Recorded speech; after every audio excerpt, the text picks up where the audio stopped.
말 알고 계신가요?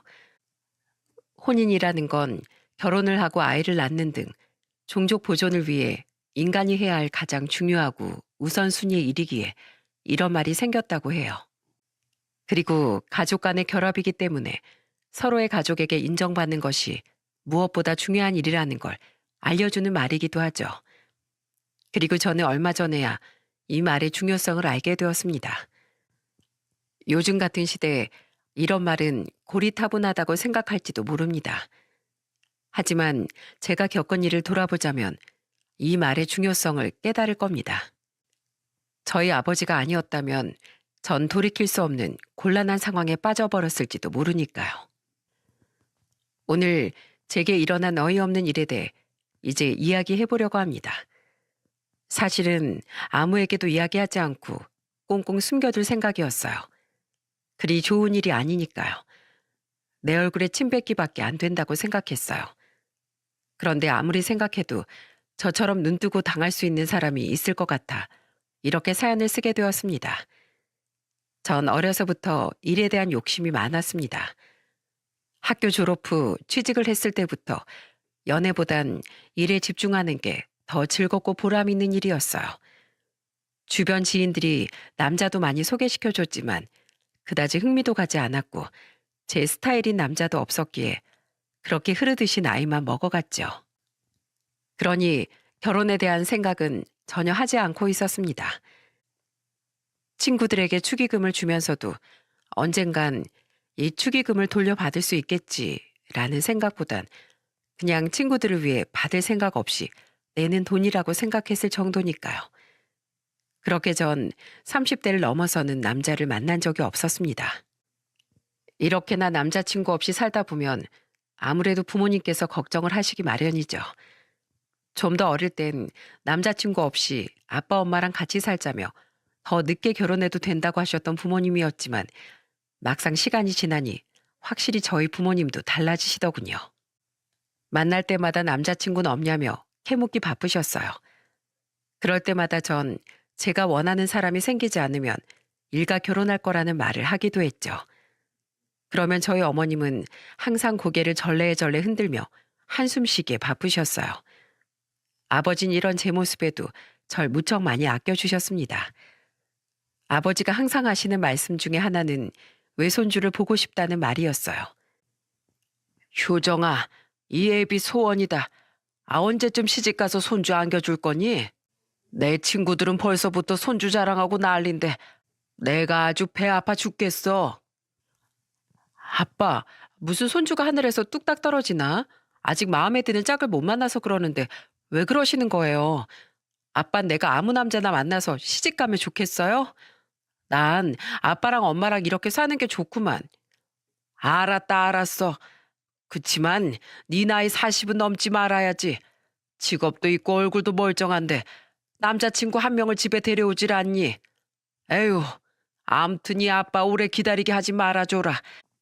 나도 우리 사위랑 남들처럼 소주 한잔 하는 게 소원이야, 소원. 알았어요. 알았다고요. 그만 좀 하세요, 정말.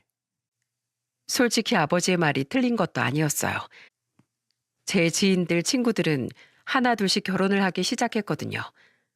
SNS에 친구들이 아기들 사진들을 올려놓으면 부럽기도 했습니다.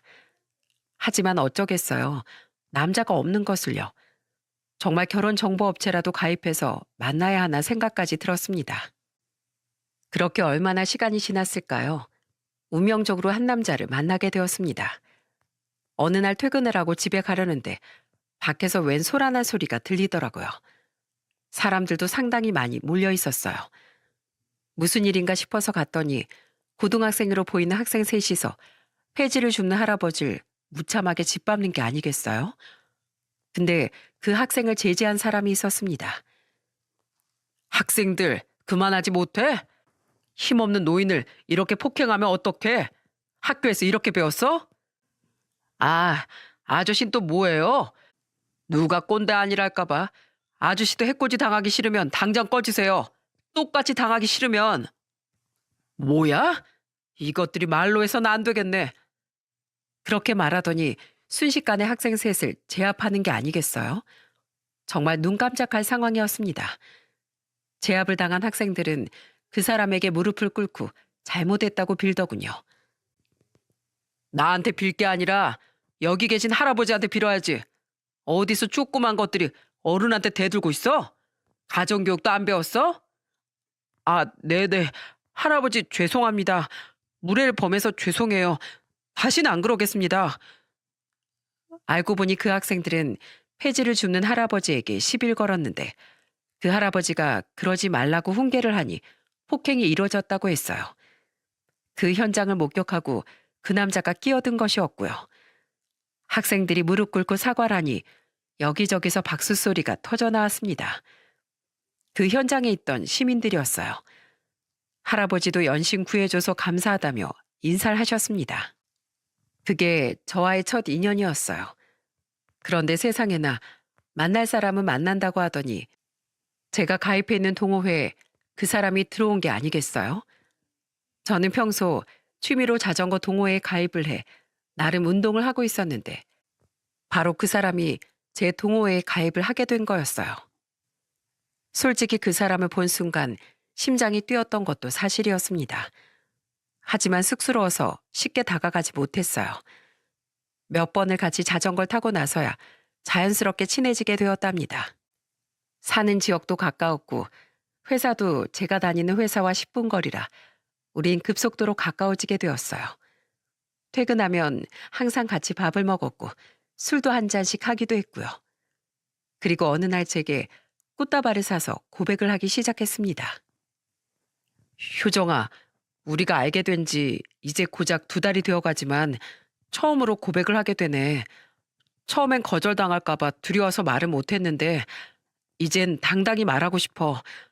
우리 서로 부족한 부분을 채워가면서 만나보지 않을래? 항상 널 지켜보고 있었고 너의 남자친구가 되고 싶었어. 정식으로 고백하는 거야.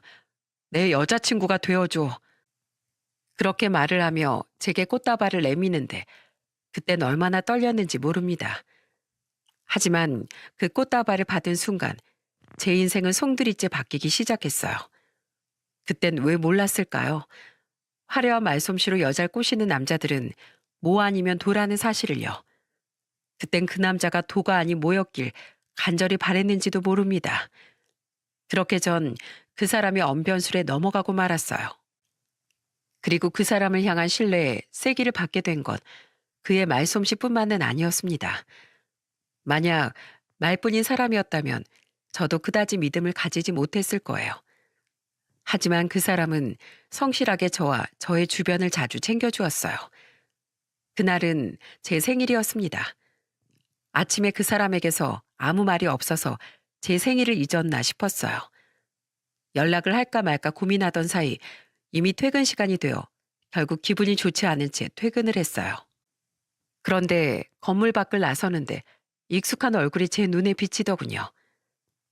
효정아, 여기. 웃으며 반기는 사람은 바로 그 사람이었어요. 제 생일을 잊은 게 아니구나 싶었는데 선물 꾸러미를 10개나 안겨주더군요. 뭐가 이렇게 많아? 이게 다 선물이야? 당신 선물도 있는데 그거 말고 효정이 네 부모님 선물도 있어. 뭐라고? 아니, 우리 부모님 선물은 왜? 제 생일인데 왜 저희 부모님 선물을 준비했나 싶었어요. 효정이 너 이렇게 예쁘고 건강하게 낳아주신 분들이 부모님이시잖아. 그러니까 네 생일날 부모님께 선물해드리면 좋지 않을까 해서 준비해봤어. 혹시 부담되시려나? 이걸 진짜로? 우리 부모님이 너무 좋아하실 거야. 어떻게 이런 생각을 다 했어? 보통은 이런 생각은 못 하잖아. 그 사람의 말에 저는 너무 감동받을 수밖에 없었습니다. 제 생일에 부모님 선물까지 챙겼다는 남자가 어떻게 마음에 들지 않을 수가 있겠어요? 누가 봐도 어른들께 잘할 것 같은 듬직한 사람이잖아요. 저는 감동한 눈빛으로 그 사람을 바라봤습니다. 내 마음은 보통이 아닌 거지.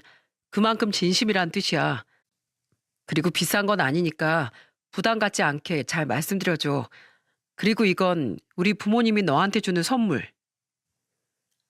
그러면서 그가 건넨 건 차 뒷좌석에 있던 화사한 꽃바구니였습니다. 부모님께서 주셨다고? 저는 깜짝 놀라서 되물었어요. 그랬더니 그 사람이 싱긋 웃으며 그러더군요. 우리 부모님한테 효정이 네 이야기했거든. 너무 좋아하시더라고. 오늘이 네 생일이라고 했더니 축하한다면서 꽃바구니를 손수 골라주셨어. 실은 다른 선물도 해주고 싶어 하셨는데 네가 너무 부담스러워할까 봐 이것만 준비하신 거야. 받아줄 거지? 너무 고마워. 두 분 부모님께 어떻게 감사를 전하지? 나 살면서 이렇게 큰 사랑 받는 거 부모님 이후로는 처음인 것 같아. 꽃다발도 너무 예쁘다. 잘 받았다고 감사하다고 꼭 잘 전해줘. 저뿐만 아니라 제 부모님까지 생각해주는 남자가 어디 흔할까요? 게다가 사귄 지 얼마 안 되는 아들의 여자친구 생일마저 그렇게 살갑게 챙겨주는 부모님들. 비싼 물건이 아니었기에 더 고마운 마음이었어요. 부담스럽지 않게 챙겨준 느낌이 정말 좋았거든요. 게다가 이런 일은 그 생일만으로 끝난 것이 아니었습니다. 출장이 있다며 다른 지역에 다녀오는 일이 종종 있었는데 그럴 때면 그 지역 특산물을 사서 꼭 저를 통해 저희 부모님께도 선물을 하곤 했어요. 저는 이 사람의 이런 배려와 세심한 생각이 너무나 좋았습니다. 그러니 더욱 믿음이 갈 수밖에 없었어요. 말만으로 끝나지 않는 성의가 있었기에 그 사람에 대한 저의 신뢰가 차곡차곡 쌓이기 시작했죠. 그리고 그 탓에 작은 위화감 따윈 모두 별거 아닌 걸로 느껴졌어요. 누군가와 전화 통화를 할 때면 항상 제가 듣지 않도록 밖에 나가는 거, 그리고 가끔 연락이 잘 되지 않았던 거, 그런 것들이 사소하게 느껴질 정도로 그 사람에 대한 제 신뢰는 정말로 대단한 것이었어요. 그것이 바로 그 사람의 수법인지도 모르고 말이죠. 그렇게 교제 10개월 만에 그 사람이 제게 청혼을 하더군요. 이때는 저도 당황스러웠습니다. 갑자기 결혼이라니요. 그래도 2년은 만나봐야 사람에 대해 잘 알 텐데 하는 마음이 들더라고요. 그런데 이 남자는 제게 그러더군요. 네가 무엇 때문에 결혼을 하고 싶어 하지 않는지 나도 잘 알아. 내가 당신이랑 잘 맞지 않는다고 생각하면 이 청혼은 거절해도 돼. 하지만 난 그렇게 생각하지 않아. 우린 10개월이라는 짧은 시간을 만났지만 서로 너무 잘 맞다고 생각하고 있으니까. 그리고 당신도 30대 후반이고 나도 30대 후반이잖아. 나이가 그렇게 어린 것도 아니고 솔직히 이세 생각하면 일찍 결혼하고 싶기는 하거든. 우리 회사 알지? 가족 경영이라서 아버지가 대표로 있는데 아버지도 빨리 며느리 보고 싶어 하거든. 그렇게 남자친구는 간절히 저와의 결혼을 원하면서 저는 청혼을 허락하게 되었습니다. 그리고 양가 부모님께 인사를 가기로 했어요. 집에 와서 전 아버지 어머니를 모셔놓고 이야기를 했습니다. 아빠, 엄마, 깜짝 놀랄 만한 소식이 있어. 사실은 나 결혼할 사람 생겼어. 뭐? 진짜로? 언제부터 만난 건데? 이야, 올해 들어서 내 제일 좋은 소식이다. 그 남자 얼굴 한번 보여줄 거지? 그럴 생각으로 말한 거잖아.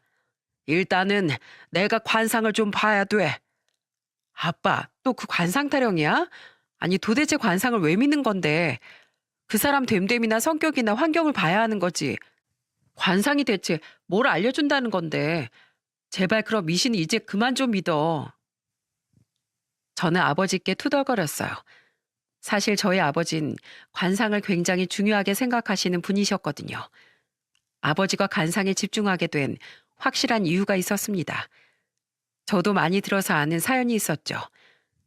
아버지가 어린 시절에 매우 궁핍하게 살았거든요. 돈을 벌려고 10대 후반부턴 악착같이 일을 했다고 했습니다. 새벽부터 심야 시간까지요. 자는 시간 쪼개가며 힘들게 일해 돈을 모았다고 했는데 생각처럼 잘 모이지 않았다고 해요. 어릴 때 조부모님들을 여의고 아버진 미천도 없는데 벌어들이는 돈도 족족 가족들 때문에 다 빠져나가 엄청 힘들었다고 하셨어요. 게다가 20대 땐 사기도 2번이나 당해서 모아놓은 돈도 모두 잃었다고 했어요. 첫 번째 사기는 군대 선임에 동업하자는 말에 동업을 준비하다가 그 사람이 돈 만들고 날아가서 당했습니다. 두 번째 사귄 절친한 고향 친구가 돈을 불려주겠다는 말에 혹했다가 또 모아놓은 돈을 잃게 되었다고 합니다. 연달아 믿었던 사람들에게 배신을 당하다 보니 그렇게 정신력이 좋은 아버지도 제정신을 유지하기 힘들었다고 합니다. 그런데 30대 초반에 어떤 특별한 사람과의 만남을 계기로 인생이 완전히 바뀌었다고 하네요. 다른 사람을 믿기보단 본인의 능력을 더 믿으며 돈을 모았고 40대가 되어선 모아놓은 돈으로 부동산 투자를 하게 됐다고 했어요. 30대 아버진 남들보다 2배는 더 일하는 사람이었어요. 어린 제가 보기에도 아버진 쉴 틈 없이 일만 했어요. 사람들이 악착 같다고 말하는 사람이 바로 저희 아버지였으니까요. 그렇지만 그 사람들은 저희 아버지가 무슨 일을 당했는지 모르는 사람들이었어요. 어머니는 그런 아버지를 이해했고 아버지에게 도움이 되고자 노력했습니다. 그렇게 부동산 공부를 한 아버지는 일찌감치 모은 돈으로 부동산 투자를 시작했고 이후 손을 대는 땅마다 땅값이 많이 올라 현재는 60억대 건물주가 되었어요. 아버지 인생을 바꾼 특별한 사람은 바로 관상가였습니다. 두 번째 사기를 당하고 허탈한 마음의 아버진 강을 쳐다보고 있었다고 해요. 그런데 웬 지나가던 사람이 아버지를 잡더랍니다. 지금 생각해보면 세상 다 끝난 표정으로 다리를 걷고 있는 사람을 구해야겠다는 생각을 하셨던 것 같아요. 그분은 곧 아버지가 안 좋은 선택을 할 거라는 착각을 하신 것 같았다고 해요. 그 사람은 아버지 얼굴을 유심히 보더니 고개를 끄덕였다고 했습니다. 관상을 보아하니 이마가 좁고 부모 궁이 그리 좋지 않은 걸 보니 초녀 눈은 그리 좋은 편이 아니었던 것 같군요. 그렇지만 중녀 눈을 보는 코와 광대, 눈의 상태는 무척 좋습니다. 특히 콧망울이 두툼한 걸 보니 여기서 주저앉을 상은 아니고 콧대가 선 걸 보니 본인 재능으로 재물을 많이 모아 자수성가할 관상으로 보입니다. 그리고 턱이 둥글고 두툼한 걸 보니 말년은 더 좋은 것으로 보이고요. 초년엔 안주와 실패를 겪을 수는 있겠지만 중년운과 말년운이 좋으니 지금은 최대한 자중하고 투자나 사업 같은 건 안정적인 40대가 되면 하시는 게 좋겠군요. 지금은 버티십시오. 그리고 다른 사람보단 자신의 능력을 믿으세요. 그러면 일이 조금은 잘 풀릴 겁니다. 관상가의 그 말에 아버지는 피식 웃었대요. 말은 누가 못하냐고요. 그렇지만 그 관상가가 아버지를 위해 그런 관상을 봐준 건 너무 감사하다고 생각했답니다. 그러다가 불현듯 아버진 그런 생각을 하신 거죠. 저기 선생님, 혹시 사기꾼 관상도 잘 보시는가요? 이런, 제가 사기꾼처럼 보여서 그렇습니까? 그 관상간 아버지 물음에 웃으며 답했다고 해요. 그래서 아버지가 그랬다고 합니다. 사실은 제가 관상가님을 만나기 전에 2명한테 사기를 당했습니다. 그 2사람 모두 제가 믿고 의지하던 사람이었고요. 그런데 왜 저를 배신했는지, 왜 저에게 사기를 쳤는지 이해할 수가 없더군요. 관상가님이 저에게 사기꾼의 얼굴을 알려주신다면 다음부터 그런 사람을 잘 피해가며 다닐 수 있을 것 같습니다. 사기를 당했던 아버진 이런 미신에라도 매달리고 싶었다고 했어요. 절박한 사람에겐 그 어떤 사소한 것도 중요한 것이 될 수 있잖아요. 필사적인 아버지의 모습에 그분이 잠시 고민하더니 말씀해 주셨다고 합니다. 관상은 절대적인 것이 아닙니다. 일반화할 수는 없지만 단적으로 보자면 눈이 처지거나 눈이 짝눈인 사람은 속을 잘 알 수 없는 면이 있습니다. 그리고 입술이 얇고 끝이 처진 사람은 자신의 이익을 위해 남에게 피해를 주는 걸 아무렇지 않게 생각하는 사람이니 신뢰하기 힘듭니다. 입술이 너무 두꺼우면 욕심이 많아 남의 것을 뺏으려는 성향이 있으니 조심하셔야 합니다. 그러나 전문가가 아니라면 하나의 요소만 가지고 사기꾼인지 아닌지 판단하는 건 어렵습니다. 눈, 코, 입이 좋지 않은 모양을 했더라도 다른 부분에서 그 나쁜 점을 덮어줄 수 있다면 그 사람은 사기꾼이 아닐 수도 있는 겁니다. 그러니 만약 사기꾼을 정말로 찾아내고 싶으면 좀 더 깊이 관상을 공부해 보세요. 아버지는 그 사람의 말에 깜짝 놀랐다고 했어요. 왜냐하면 아버지를 배신한 두 사람이 모두 관상가가 말한 그대로의 인상을 가지고 있었다고 했거든요. 관상가는 아버지에게 힘내라고 말하고 떠나갔지만 아버진 그때 한 가지를 깨달았다고 했습니다. 관상을 알고 있으면 적어도 다른 사람에게 배신당하는 일은 없을 거라는 믿음이 생긴 거죠. 그 뒤로 아버진 관상을 배우게 됐고 그것을 토대로 집안의 대소사를 결정하기 이르렀던 거예요. 그런 연유로 제 남편감이 될 남자친구의 관상도 보겠다고 한 거였죠. 전 아버지에게 물었습니다. 아빠, 진짜 내 남자친구 관상 볼 거예요? 당연하지. 결혼은 집안의 가장 중요한 문제야. 사람 잘못 들여다가 집안 풍비박산 나는 걸 많이 봤다. 사람 들이는 건 절대로 소홀해서는 안 돼. 진짜 제발 그러지 좀 마, 아빠. 그 사람이 우리 집을 뭐라고 생각하겠어. 미신이나 믿는 집안이라고 생각할 거 아니야. 제가 그렇게 말하자 옆에서 그 이야기를 듣고 있던 남동생이 막 웃으며 넘어가더군요.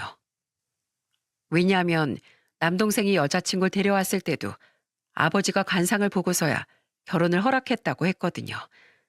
사실 남동생은 지금 결혼한 올케 그 이전에 여자친구가 하나 있었어요. 하루는 동생이 그 여자친구 집에 데리고 왔는데 아버지가 그 여자친구 얼굴을 보더니 깊게 만나지 말고 어느 정도 만나다가 헤어지는 게 좋겠다고 얘기를 했다고 하더군요. 남동생이 의아하게 생각했지만 대수롭지 않게 넘겼다고 했어요. 그런데 나중에서야 알게 됐다고 합니다. 그 여자가 수많은 남자를 동시에 만나는 여자라는 것을요. 그리고 그걸 이유로 헤어지게 됐다고 했어요.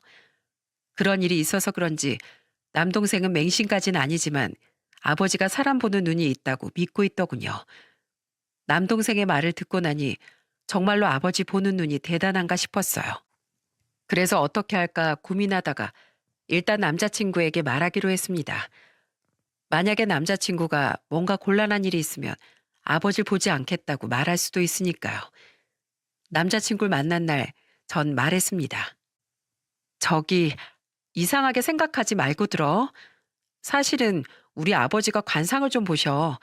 관상가나 역술가 같은 사람은 아니야. 근데 자기랑 만나면 관상을 꼭 보고 싶으시대. 그래도 괜찮겠어? 막 걱정되고 그런 건 아니지? 무슨 걱정이 돼. 이래봬도 나 상견례 프리패스 상이라고 친구들 사이에서 난리도 아니거든. 괜찮아. 거리낄 게 없으니까. 난 걱정도 안 되는데. 근데 그렇게 용하셔? 아니, 용하고 뭐 그런 거 아니야. 그냥 당신이 그런 거 이상하게 생각할까 봐 미리 언질해 두는 거지. 아무렇지 않으면 됐어. 그럼 상견례 날 보면 되겠다. 그치? 저는 남자친구의 말을 들으며 믿음이 생겼습니다. 당연히 본인에게 문제가 없다고 자신하니까 관상을 봐도 괜찮다고 생각한 거겠죠. 그리고 제가 봐도 남자친구의 인상은 충분히 합격상이었어요. 그렇게 상견례 날짜가 정해졌습니다. 정말 이때까지만 해도 아무 일 없을 줄만 알았습니다. 그런데 어느 날 남자친구가 뜬금없는 소리를 하더군요. 효정아, 나랑 결혼하면 일 바로 그만두는 거 어때? 우리 아버지 회사에서 나랑 같이 일해보지 않을래? 조건은 지금 받는 연봉보다 더 많이 챙겨주실 거야, 우리 아버지가. 에? 아니, 무슨 소리야. 내가 어떻게 들어간 회사인데. 그리고 내가 할 줄 아는 게 없는데 어떻게 건설업체로 가. 말이 되는 소리 좀 하세요. 그랬더니 제게 그러더군요. 여자들 결혼하고 나면 회사 눈치 많이 본다며? 임신이나 출산 때문에도 그렇다고 하고. 근데 아이가 생기면 어쩔 수 없이 출산휴가며 육아휴직도 써야 하잖아. 근데 눈치도 보이고 다시 돌아왔을 때 그 사람 자리가 없어질 수도 있다고 들었어. 근데 당신이 우리 회사로 들어오면 아무런 눈치 볼 것도 없이 휴직도 쓸 수 있고 경력 단절도 걱정 안 해도 되잖아. 아버지가 당신 자리는 알아서 다 해줄 거니까 강요하는 건 아니야. 그냥 그런 방법도 있다는 거지. 알아두고 나중에 당신이 필요할 것 같으면 나한테 얘기해. 우리 회사로 이직시키면 되니까. 제 마음을 잘 알아주는 남자친구의 모습에 감동받았어요. 그리고 저와의 미래를 신중하게 알아봐주고 있다는 사실도 마음에 들었죠. 이렇게 제 마음을 잘 알고 행동하니 싸울 일이 없었어요. 그렇게 남자친구와 저는 양가 부모님과 함께 상견례를 하기로 날을 잡았습니다. 그 당시에만 해도 저는 결혼이라는 달콤한 한상에 빠져 있었어요. 상견례 날 어머니는 아버지에게 신신당부를 했습니다. 여보, 예비 사위 가족이 될 수도 있으니 말할 때 조심, 또 조심하세요. 관상 얘기 입에도 올리지 말고 속으로만 생각하라고요. 알았어요? 엄마, 걱정 마세요. 나 그 사람한테 벌써 아버지가 관상 본다고 얘기했어. 넌 그런 얘기를 왜 해? 아이고, 얘. 엄만 그 사람들이 우리 어떻게 생각할까 걱정된다. 미신이나 믿는 사람들이라고 생각하면 어떡하니? 엄만 네 아빠 사람 보는 눈을 믿긴 하는데 그걸 관상이라고 말하고 싶진 않거든. 얘기를 했는데도 당당하다면 뭐 더 볼 것도 없을 것 같긴 하네. 자, 이제 가볼까? 그렇게 저흰 약속 장소로 나갔습니다. 그리고 이미 와 있던 남자친구의 가족들과 마주치는 순간 아버지의 표정이 굉장히 묘해지기 시작했어요. 남자친구를 한번 보더니 그의 아버지를 보고 그의 어머니를 또 한 번 보셨죠. 처음 뵙겠습니다. 근데, 음, 아들이 아버지와 많이 닮지 않은 것 같습니다. 아, 그래요?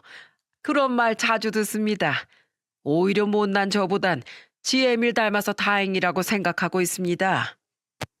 그의 아버진 분위기를 좋게 만들려고 농담까지 섞어가며 제 아버지의 말을 잘 받아주었어요. 전 아버지가 무슨 말을 할까 걱정되어 조마조마했어요. 그런데 웬일로 아버지가 굉장히 좋은 말을 하더군요. 사실은 제가 관상을 좀 잘 봅니다. 그런데 우리 사이 될 사람 인상이 좋은 것이 관상이 아주 좋네요. 크게 성공할 상입니다. 우리 딸이 괜찮은 남자를 데려온 것 같아서 다행이군요. 아, 그렇습니까? 자랑은 아니지만 어딜 가도 인상이 참 좋다는 이야기를 많이 듣습니다. 아들 덕도 많이 보고 있지요. 예, 그러면 결혼식은 좋은 날을 받는 것이 중요하니 양가에서 날짜를 받아 다시 정하기로 하지요. 일단 날을 3개 정도 받아오시면 저희 쪽과 비교해서 같은 날짜가 있으면 같은 날짜를 잡도록 하는 게 좋을 것 같습니다. 그런데 연초에 우리 딸 사주를 봤는데 올해는 날을 잡으면 안 된다고 하더군요. 내년으로 잡아야 하는 게 좋을 거라는데 내년까지 괜찮겠습니까? 아이고, 내년이라니요. 좋은 날이 있으면 빨리 서둘러 결혼하는 것이 전 좋을 것 같네요. 사실은 제가 몸이 많이 안 좋아 며느리를 빨리 보고 싶은 마음이 큽니다. 그리고 며느리 들어오면 대표 자린 아들한테 넘기고 전 늙음하게 손주들 재롱이나 보면서 쉬고 싶고요. 하지만 아버지는 뜻을 굽히지 않고 서둘러서 좋을 것 없다며 천천히 다시 날짜를 다시 잡기로 하고 상견례를 마쳤습니다. 밖으로 나오면서 저는 어머니 팔짱을 끼고 어땠는지 여쭤봤어요. 엄마, 어때요? 생각한 것보단 꽤 괜찮은 자리 아니었어요? 아버지가 관상 얘기 너무 많이 안 한 것도 다행이고. 맞아. 근데 여보, 왜 사위한테 아버지랑 안 닮았다는 이야기를 했어? 사위하고 비교되면 사돈 어른이 좋아하시겠어? 기분 나빴으면 어떡하려고. 어머니와 제가 농담을 하며 밖으로 나오는데 아버진 집에 오는 길 내내 아무 말씀이 없으셨어요. 침묵하는 시간이 길어지자 저는 약간 겁이 나더라고요. 아빠, 왜 그래요? 왜 아무 말이 없는 건데? 그 사람 관상 좋아 보인다며. 그럼 다 된 거 아니야? 관상은 나쁘지 않은데 묘한 게 걸린단 말이지. 효정이 네 남자친구 관상은 좋은데 일단 좀 더 알아볼 테니 너도 너무 서두르지 말거라. 알았지? 아빠, 도대체 뭐 때문에 이러는 거야? 뭐가 문제인데요?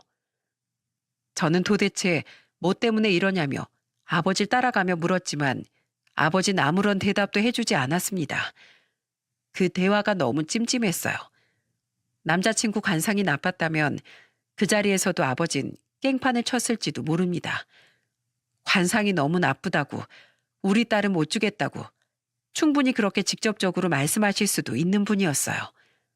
그런데 남자친구의 관상이 좋다고 말씀하시더니 왜 이렇게 찜찜한 행동을 하시는 건지 모르겠더라고요. 게다가 뭘 알아보겠다는 건지 전혀 상상도 가지 않았고요. 그저 아버지가 이상한 오해는 하지 않았으면 하는 마음으로 하루하루를 보내고 있었어요. 그 이후 저는 남자친구와 이리저리 예식에 대해 알아보고 다녔습니다. 별 문제가 없으면 당연히 결혼을 할 거라고 생각하고 있었거든요. 결혼식 날짜는 아직 잡히지 않았지만 곧 날을 받을 거라는 생각이었죠. 그때 남자친구가 저에게 말하더군요. 효정아, 결혼하면 신혼집 위치도 중요한데 혹시 생각해 둔 곳 있어? 어, 난 직장 근처면 좋지. 다행스럽게도 오빠 직장도 이 근처고. 그런데 여긴 가격이 너무 비싸서 나도 고민 중이야. 월급쟁이가 뻔하잖아. 대출도 한두 푼도 아닐 테고. 그랬더니 남자친구가 말하더군요. 사실은 내가 이 근처에 아파트를 하나 봐둔 게 있는데 당신도 가서 한번 볼래? 10억 정도 하는 집인데 생각보다 괜찮은 것 같더라고. 부동산 아주머니가 그러는데 이 집은 신축 아파트고 위치도 좋아서 금방 나간다 하더라고. 너만 괜찮다면 결혼 전에 미리 사두는 것도 나쁘지 않을 것 같은데 효정이 네 생각은 어때? 매매? 전세도 괜찮지 않아? 무턱대고 사기엔 좀... 괜찮아. 보고 괜찮은지부터 확인해보고 결정하자. 그렇게 남자친구를 따라 엉겁결에 집을 보러 가게 됐습니다. 집은 정말 좋더군요. 그 평수에 그 가격이면 좀 비싼 느낌은 들었지만 거의 새 아파트라서 따로 리모델링 할 필요도 없었어요. 효정아, 너무 괜찮지 않아? 우리 여기 이 집 구매할까? 매매 대금은 둘이서 같이 모아서 내도록 하고. 그치만 우리 아직 결혼식 날도 안 잡았는데 집부터 사는 건 좀... 저만 믿으세요, 아가씨. 나중에 아기도 낳고 해야 하는데 전세로 들어가면 집을 또 알아봐야 하고 또 옮겨야 되잖아. 우리가 능력이 안 되는 것도 아닌데 무슨 고민이야? 남자친구는 절 설득하기 위해 부단히도 노력했습니다. 그래서 저는 말했어요. 오빠, 그러면 결혼식 날짜 확실히 잡고 부모님께 의논하고 집을 계약하는 건 어때? 무슨 소리야. 뭐하러 허락을 받아. 어차피 우리가 결혼하고 살 집인데. 그럼 이렇게 하자. 내가 내 명의로 계약해서 계약금은 먼저 낼게. 그리고 결혼 날짜 정해지면 둘이 모아서 잔금 넣는 걸로 하자. 그러면 깔끔하잖아. 우리가 결혼하는 건 어차피 시간 문제야. 당신도 돈 좀 모아둔 거 있잖아. 모자라면 대출 껴도 되고. 우선 나 계약한다. 갑작스런 상황에 저는 극구 말렸지만 무슨 이유에선지 덜컥 계약을 해버리더군요. 제가 보는 앞에서 그 사람은 집 계약금 1억을 걸고 잔금은 2달 만에 치르기로 하고 계약을 해버리더군요. 전 그때 처음으로 실망을 했던 것 같아요. 이렇게 이 사람이 무대뽀였나, 원래 이런 사람이었나 하고요. 우선 그날은 그렇게 지나갔습니다. 하지만 일주일 뒤 남자친구의 진짜 정체를 알면서 모든 게 바뀌기 시작했어요. 엄청난 사건이 벌어지게 된 거였죠. 아버지가 어느 날 집에 빨리 오라고 다급히 연락을 해오셨습니다. 곧장 집에 갔더니 아버지 표정이 굉장히 안 좋더군요. 그러면서 제게 서류 봉투를 하나 건넸어요. 저는 서류 봉투 아버지를 번갈아 보며 물었습니다. 이게 뭐예요? 효정아, 역시 관상은 숨길 수가 없나 보구나. 일단 너 마음 굳게 먹고 이것 봐. 다 보고 나서 이야기하자. 평소엔 조금 가벼운 듯한 아버지가 괜히 무게를 잡으니 겁이 났습니다. 그래도 읽어보라니 봉투를 열어 안에 있는 서류를 꺼냈어요. 그리고 그 안에 있는 서류를 보고 기겁을 하고 말았습니다. 그 안엔 남자친구의 뒷조사 내용이 빼곡히 적혀 있었어요. 아빠, 이게 뭐예요? 남자친구 관련된 내용들 같은데? 뒤에도 다 읽어봐, 어서. 아버지 최근에 저는 뒷장을 넘겨보았어요. 그리고 깜짝 놀라고 말았죠. 사진이 2장이 있었는데 왼쪽에 있는 사진은 남자친구의 사진이었고 오른쪽에 있는 사진은 남자친구를 닮은 것 같은 낯선 사진이었어요. 잘 봐라. 왼쪽이 성형수술 전 사진이고 오른쪽이 성형수술 후의 사진이야. 지금 신분 세탁한 거라고. 너 지금 완전히 속고 있는 게야. 신분 세탁이라뇨? 사람이 성형수술 할 수도 있잖아. 어이구, 이렇게 착해 빠져가지고 그놈 사기 전과 오범에 폭력 전과도 있는 아주 악질 중에 악질이야. 이 아빠가 흥신소에 사람 고용해서 거금을 주고 몇 번을 조사하고 확인했어. 거기에 적힌 거 그대로야. 순진한 널 이용해 먹으려고 한 거라고. 뭐라고요? 진짜예요? 그놈하고 지혜비가 운영하는 회사, 말 그대로 유령 회사야. 불법 자금을 세탁하는 페이퍼 컴퍼니 같은 회사라고. 요즘의 세금 문제 때문에 이런 곳들이 한두 군데가 아니야. 여기가 바로 그런 곳들 중에 한 곳이야. 그리고 그 애빈 바지 사장이었고. 바지 사장 알지? 이름만 빌려주고 월급 받는 바지 사장 말이다.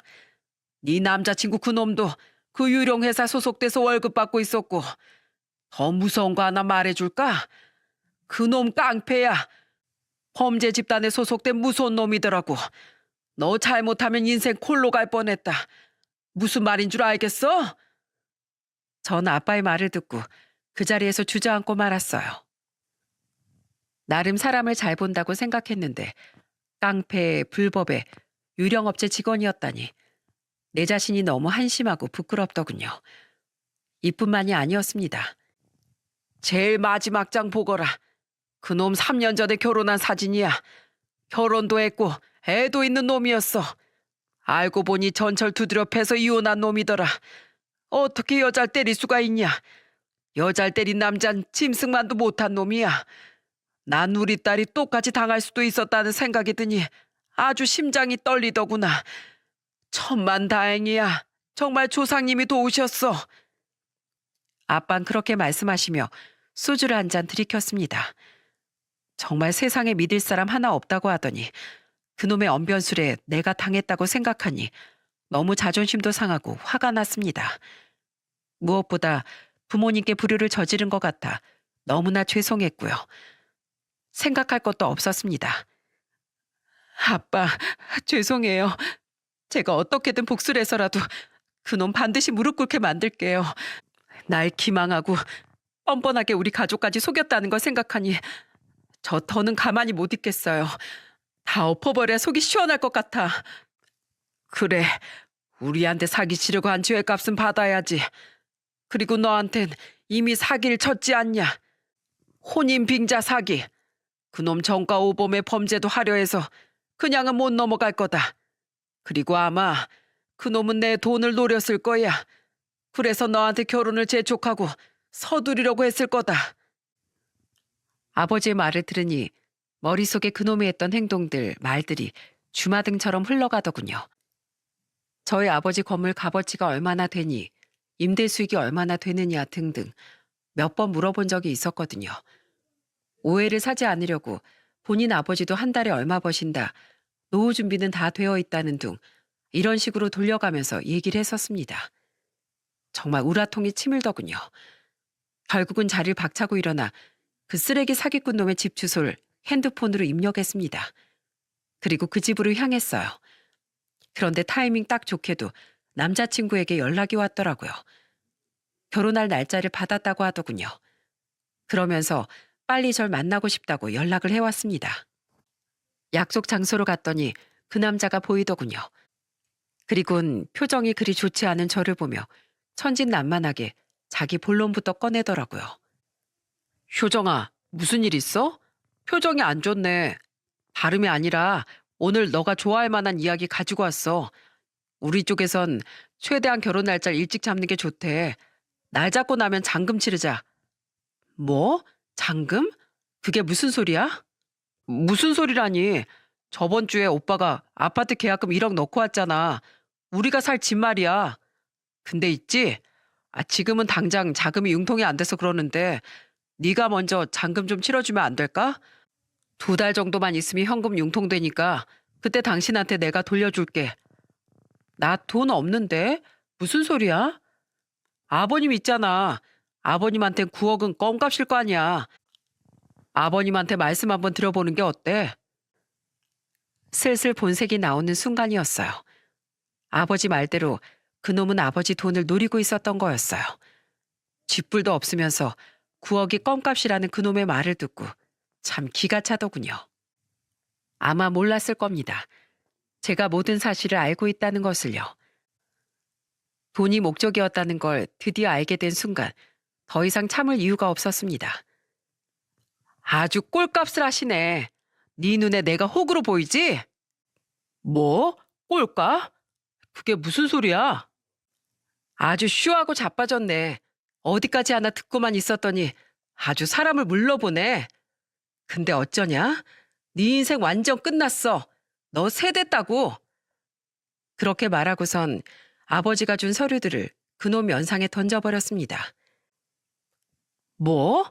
건설회사 아들? 아들은 아들이지. 바지 사장 아들. 그리고 너 범죄자라며? 사기 전과에 폭력 전과 아주 화려하더라. 너 같은 놈은 예전 삼천교육대 들어가서 굴러봐야 정신을 차릴 놈인데 참, 세상 참 좋아졌지. 뭐? 삼천교육대? 깡패들 교육시키는데 말이야? 오라 잘하네. 그리고 너 네 마누라 두드려 패서 이혼당했다며? 진짜 어디가 네 마지막 모습이니? 난 너 같은 남자들 증오한 사람이야. 그러니 내가 당한 만큼 돌려받아야겠어. 효정아, 과거는 과거일 뿐이잖아. 나 교회 다니는 거 알지? 교회 갈 때마다 과거 행동에 대해 반성하고 있다니까. 한 번만 제발 딱 한 번만 눈 감아주면 안 될까? 누구나 실수할 수 있는 법이잖아. 실수 좋아하시네. 난 그런 인간 받아줄 마음 없으니까 그런 여자 어디 찾아보시던가. 그리고 너 교회 욕 보이게 하지 마. 하나님도 너 같은 놈은 이미 버렸을 테니까. 이 갱생도 안 될 놈의 자식아. 전 이렇게 그동안 이 자식한테 당했던 모든 것들을 풀기 위해 속 시원하게 젖을 퍼부었습니다. 그렇게 하니 점점 본색이 나오는 게 아니겠어요? 아, 놔. 말이면 단줄 아냐? 너 죽고 싶어? 돈 좀 한몫 뜯어 먹으려고 했더니만 재수없게 됐네. 됐고, 그럼 계약금 1억 내놔. 그 돈 주면 깔끔하게 꺼져주마. 뭐? 1억? 그거 네가 넣은 거잖아. 난 분명 양가 부모님 허락 받고 하자고 말했을 텐데 기어코 말려도 본인이 직접 계약금 넣은 거 모르시나 봐? 아주 꼴 좋게 됐네. 사기치려다가 생돈 1억 날라가게 됐네. 아까워서 어쩌니? 그렇게 비아냥거렸더니 저한테 주먹을 휘두르려고 하는 게 아니겠어요? 그 순간이었어요. 누군가가 몽둥이를 들고 절 보호해 주었습니다. 그 귀인은 아버지였어요. 사실 제가 이놈을 만난다고 했을 때 해코지 할까봐 걱정된다면서 몰래 저를 따라왔었거든요. 점점 분위기가 험악해지자 제 앞에 나타난 거였습니다. 아버지의 손엔 몽둥이가 들려 있었어요. 야, 이놈아! 저리 썩어 안 꺼져? 내 귀한 딸 건드리기만 해봐. 아주 지옥 끝까지 쫓아가서 불구덩이에 던져버릴 거니까. 알았어? 아니, 두 부녀가 눈에 뵈는 게 없나? 세상 무서운지 모르나 본데. 그래, 오늘 세상 무서운지 알려줘야겠네. 일로 와, 일로 오라니까. 하지만 그놈 뜻대로 되지 않았습니다.